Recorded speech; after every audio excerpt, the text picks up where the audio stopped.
Vi skal i gang med 2 boldøvelser. Det ene det er for maven, det andet er for lænden. Først vil jeg vise den for maven. Jeg sætter mig på en bold. Jeg triller ud, så bolden kommer nær ryggen. Så retter jeg bækken op ved at skyde bækken tilbage.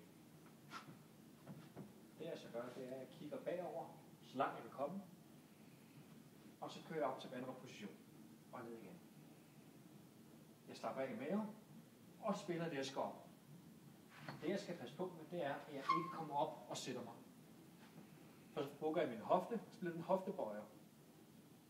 Hvis min fokus er på mavetræning, skal jeg kun op til vandret position og intet andet.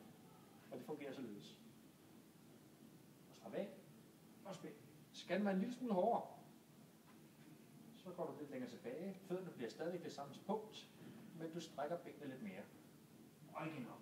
Op og spil. Slap af i maven. Op og spil. Slap af i maven. Lænden. Der lægger jeg mig bolden. Maven. Jeg går ud. Holder fast i gulvet. Hvis jeg spænder i min overarm. Her, der skal jeg benene op, men jeg må ikke bukke i mit knælet. Jeg skal så strække det som muligt. Jeg kan enten vælge at krydse den, eller have den lige. Jeg adskiller det. Så det op og ned.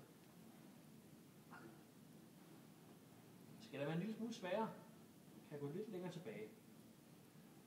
På et tidspunkt kan jeg ikke komme langt nok tilbage. Der kan jeg så vælge at tage hænderne indad.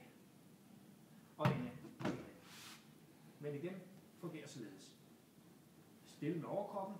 Kun bevæg benene.